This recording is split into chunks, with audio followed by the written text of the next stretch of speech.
ഇന്നത്തെ എൻ്റെ റെസിപ്പി എന്ന് പറയുന്നത് ഒരു സ്പെഷ്യൽ ടൈപ്പ് മീൻ ഫ്രൈ ആണ്. ഈ ഒരു മീൻ ഫ്രൈക്ക് ഒരു പ്രത്യേകതയുണ്ട്.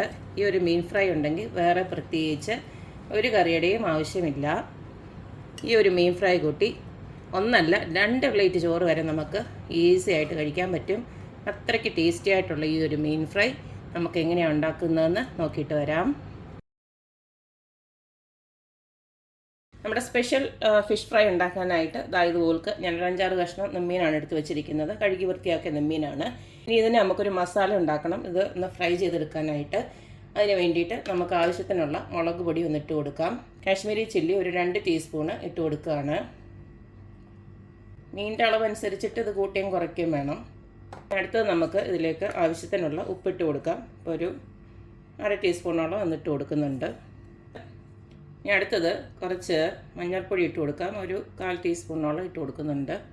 ഇനി കുറച്ച് കുരുമുളക് പൊടി ഇട്ട് കൊടുക്കണം. അത് 1 ടീസ്പൂൺ ഇട്ട് കൊടുത്താലും കുഴപ്പമൊന്നുമില്ല. കുരുമുളക് പൊടി എപ്പോഴും ഇച്ചിരി കൂടി നിൽക്കുന്നത് നല്ലതാണ് നമ്മുടെ മീൻ ഫ്രൈക്ക്. ഇനി നമുക്ക് ഒരു നാരങ്ങയുടെ നീരൂടൊന്ന് ഒഴിച്ച് കൊടുക്കുക. ഇനി ഇതെല്ലാം ഒന്ന് മിക്സ് ചെയ്തതിന് ശേഷം നമ്മുടെ മീൻ ഈ ഒരു മസാല തേച്ചിട്ട് ഒരു 10 മിനിറ്റ് ഒന്ന് വെച്ചേക്കണം. ഈ 10 മിനിറ്റ് കൊണ്ട് നമുക്ക് വേറെ കുറച്ച് പരിപാടിയുണ്ട്. ഇപ്പോൾ ഇതിനകത്ത് ഇത്തിരി വെള്ളം കുറവായിട്ട് തോന്നുന്നുണ്ട്. അപ്പോൾ ഇത്തിരി ഒരു പച്ചവെള്ളമോടെ നമുക്ക് ഒഴിച്ച് ഇച്ചിരി ഒരു കുഴമ്പ് രൂപത്തിൽ ആക്കിയിട്ട് മസാല തേക്കാം. അപ്പോൾ കുറച്ച് വെള്ളമോടെ ഒഴിച്ചിട്ട് ഞാൻ ഈ ഒരു കുഴമ്പ് രൂപത്തിലാക്കിയിട്ടുണ്ട്. ഇനി നമുക്ക് മീൻ ഓരോന്നായിട്ട് എടുത്ത് മസാല ഒന്ന് തേച്ച് കൊടുക്കാം.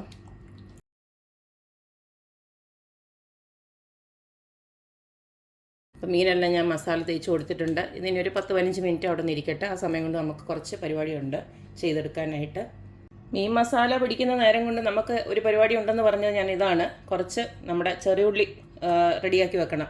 ഞാനിപ്പോൾ ഈ ഇത്രയും കഷ്ണം മീൻ ഇവിടെ മസാല വരട്ടി വെച്ചെങ്കിലും ഞാനൊരു 2-3 കഷ്ണമേ ഇപ്പോൾ വറുക്കുന്നുള്ളൂ. കാരണം ആൾക്കാർ ഉള്ള അനുസരിച്ചിട്ട് വറുത്താൽ മതിയല്ലോ. അന്നേരം എന്തായാലും അതിനനുസരിച്ചിട്ടുള്ള ഒരു 3 കഷ്ണത്തിനുള്ള അരപ്പാണ് ഇപ്പോൾ ഞാൻ പറയുന്നത്. അരപ്പെന്ന് പറഞ്ഞാൽ ഇതൊന്ന് ചതച്ചെടുത്ത് വെച്ചാൽ മതി. അതായത് ഒരു 10-30 കൊച്ചുള്ളി തന്നെ എടുക്കണം. സവാള അത്ര ടേസ്റ്റ് ഉണ്ടാവില്ല. പിന്നെ ഇതുപോലെയുള്ള ഉണക്കമുളക് പിരിയമുളക് ഉണ്ടെങ്കിൽ അത് തന്നെ എടുത്തോ. ഇതിപ്പം എനിക്ക് ഇവിടെ കിട്ടിയത് ഇതാണ്, എരിവുള്ള മുളകാണ് ഇത്. അതുകൊണ്ട് ഞാൻ കുറച്ച് എടുത്തിട്ടുള്ളൂ. എന്നാലും ഉണ്ട്, ഒരു 7 എണ്ണം ഉണ്ട്. പിന്നെ കുറച്ച് കറിവേപ്പില. ഇതെല്ലാം കൂടെ ഞാൻ ഒന്ന് ചതച്ചെടുത്തിട്ട് വരാം. അപ്പോൾ ഈ ഒരു രീതിയിൽ ഞാൻ ചതച്ചെടുത്തിട്ടുണ്ട്. ഒത്തിരി അരഞ്ഞു പോകണ്ട, ചതച്ചെടുത്ത് വെച്ചാൽ മതി. ഇനി നമുക്ക് മീൻ വറുത്തെടുക്കാം. അപ്പോൾ മീൻ വറുത്തെടുക്കാനായിട്ട് ഇതുപോലൊരു പാൻ ഞാൻ അടുപ്പിലോട്ട് വെച്ചിട്ടുണ്ട്. ഇതിലേക്ക് വെളിച്ചെണ്ണ തന്നെ ഒഴിച്ചു കൊടുക്കണം. വെളിച്ചെണ്ണ ചൂടായി വന്നിട്ടുണ്ട്. ഇതിലേക്ക് ഞാൻ മീനിട്ട് കൊടുക്കുകയാണ്.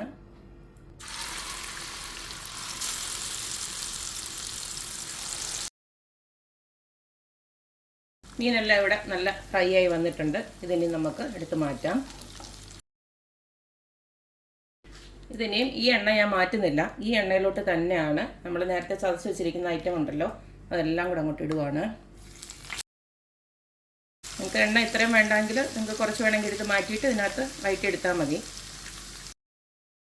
അടുത്തതിലേക്ക് ഒരു 3-4 ഞാൻ പച്ചമുളക് ഇട്ട് കൊടുക്കുകയാണ്. എരിവ് അധികം ഇഷ്ടമല്ലാത്തവർക്ക് ഇതിട്ട് കൊടുക്കേണ്ട കാര്യമില്ല. കാരണം ഓൾറെഡി നമ്മൾ മുളകൊക്കെ ഇതിനകത്ത് ഇട്ടിട്ടുണ്ട്. അതുപോലെ തന്നെ ഉപ്പും നോക്കിയിട്ട് ഇട്ട് കൊടുത്താൽ മതി. കാരണം ഈ മീൻ വറുത്തതിനകത്ത് ഉപ്പുണ്ടല്ലോ, അത് ഈ എണ്ണയ്ക്കകത്ത് എന്തായാലും ഉണ്ടാവും. അപ്പോൾ ജസ്റ്റ് ഇച്ചിരി ഒന്ന് എടുത്ത് നാക്കി വെച്ച് നോക്കുമ്പോൾ അറിയാമല്ലോ ഉപ്പുണ്ടോ ഇല്ലയോ എന്നുള്ളത്. അത് കഴിഞ്ഞതിന് ശേഷം മാത്രം ഇട്ട് കൊടുത്ത് വെച്ചാൽ മതി. ഇപ്പം ഞാൻ ഉപ്പൊന്ന് നോക്കി, അപ്പോൾ വലുതായിട്ടില്ല, ഞാനൊരു 1/2 ടീസ്പൂൺ ഇട്ട് കൊടുക്കുകയാണ്. അപ്പം നമ്മളിട്ട് കൊടുത്ത എല്ലാം ഒന്ന് ചെറുതായിട്ട് വഴണ്ട് വന്നിട്ടുണ്ട്. ഒത്തിരി അങ്ങ് മൂക്കിയൊന്നും വേണ്ട. ഈ സമയത്ത് നമുക്ക് കുറച്ച് തേങ്ങയോടെ ഇതിനകത്തോട്ട് ഇട്ട് കൊടുക്കണം. തേങ്ങ ഒരുപാട് മുരിയൊന്നും വേണ്ട. ഈ ഒരു പരുവാകുമ്പോൾ നമുക്ക് സ്റ്റൗ ഓഫ് ചെയ്യാം. കണ്ടില്ലേ, നമ്മുടെ അടിപൊളിയായിട്ടുള്ള വളരെ കുറഞ്ഞ ചേരുവകയിൽ നല്ല അടിപൊളിയായിട്ടുള്ള സ്പെഷ്യൽ മീൻ ഫ്രൈ റെഡി ആയിട്ടുണ്ട്. ഇനി നമുക്ക് ആ മീനോട് ഇതിനകത്തോട്ട് എടുത്ത് വെച്ച് കൊടുക്കാം. ചോറുണ്ണാനും വേറെ പ്രത്യേകിച്ച് ഒരു കറി ആവശ്യമില്ല ഇങ്ങനെ ഒന്ന് ഉണ്ടാക്കി കഴിഞ്ഞാൽ. കാരണം അപ്പം മീൻ വറുത്തതിൻ്റെ ആ എണ്ണയിൽ ഉണ്ടാക്കിക്കൊണ്ട് തന്നെ നല്ല ടേസ്റ്റിയാണ്. ആ മീനിൻ്റെ ആ ഫ്ലേവർ എല്ലാം നമ്മുടെ ഈ ഒരു മസാലക്കൂട്ടിനും കിട്ടിയിട്ടുണ്ട്. അടിപൊളി ടേസ്റ്റാണ്. പ്രത്യേകിച്ച് ഒരു കറിയും വേണ്ട ഇനിയും ഈ ഒരു ചോറുണ്ണാനായിട്ട്. ഈ ഒരെണ്ണം മാത്രം ഉണ്ടാക്കി വെച്ചാൽ മതി. അപ്പോൾ കണ്ടല്ലോ, ഇത്രയേ ഉള്ളൂ. നമ്മുടെ സ്പെഷ്യൽ മീൻ ഫ്രൈ ഇവിടെ റെഡി ആയിട്ടുണ്ട്. അപ്പോൾ എല്ലാവരും ഇതുപോലൊക്കെ ഒന്ന് ട്രൈ ചെയ്ത് നോക്കുക, അഭിപ്രായങ്ങൾ അറിയിക്കുക. അപ്പോൾ എപ്പോഴും പറയുന്ന പോലെ എൻ്റെ റെസിപ്പീസ് ഇഷ്ടമുള്ള എല്ലാവരും please like, share and subscribe. അപ്പോൾ ഇനി ഒരു അടിപൊളി വീഡിയോ ആയിട്ട് വരുന്നവരേക്കും ബൈ.